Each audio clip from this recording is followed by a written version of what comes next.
Messi কি শুধুই talented? Messi এবং রোনালদোর মধ্যে কি শুধু ট্যালেন্টের তফাৎ?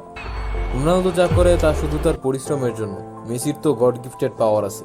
এই কথাটা কতটুকু সত্যি এবং এসব জেনে আপনার কি লাভ, এসবই আমরা জানার চেষ্টা করব আজকের ভিডিওতে।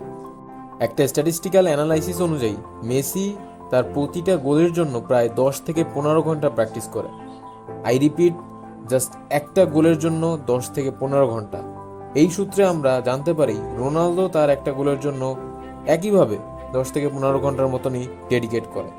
এটা জাস্ট একটা স্ট্যাটিস্টিক্যাল অ্যানালাইসিস, জিনিসটা ভ্যারিয়েবল, কিন্তু অনুমান করা যায় তারা আসলে কতটা হার্ডওয়ার্ক করে।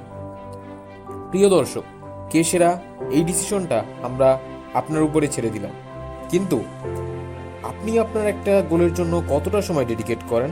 আপনার নেক্সট প্রজেক্টের জন্য আপনি কতটা টাইম ডেডিকেট করেন? আমরা ভাবি যারা ক্লাস টপার তারা মেসির মতোই গড গিফটেড। আসলেই কি তাই? বিশ্বসেরা টেনিস তারকা রজার ফেদেরার তার একটি ইউনিভার্সিটিতে দেওয়া বক্তব্যে জানায়, পরিশ্রম ওই লেভেলের করো যাতে অন্যদের কাছে মনে হয় তোমার জন্য কাজটা সহজ। আপনার ক্লাস টপারের ক্ষেত্রে জিনিসটা এমন নয় তো। সে আসলে ওই লেভেলের পরিশ্রম করছে যার কারণে বাইরে থেকে আমাদের মনে হয় টপ করা তার জন্য সহজ।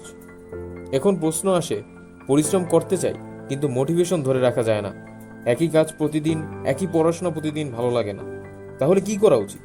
এই সব কিছু নিয়ে আমরা আলোচনা করব পরের ভিডিওতে। দেখা হচ্ছে আগামী শুক্রবার। আপনি সেই তরুণ যাকে নিয়ে আমরা স্বপ্ন দেখি।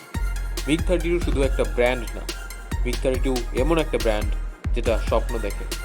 মিগ32 স্বপ্ন দেখে একজন তরুণকে নিয়ে, যে তরুণ নিজের সকল খারাপ অ্যাডিকশন, অলসতাকে জয় করে নিজেকে করে তুলবে আরও বেশি প্রোডাক্টিভ, ফিট এবং ইন্টেলিজেন্ট।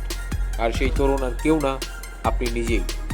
মনে রাখবেন, আপনিই সেই তরুণ যাকে মিগ32 বলে স্টাইলিশ অ্যান্ড কনফিডেন্ট।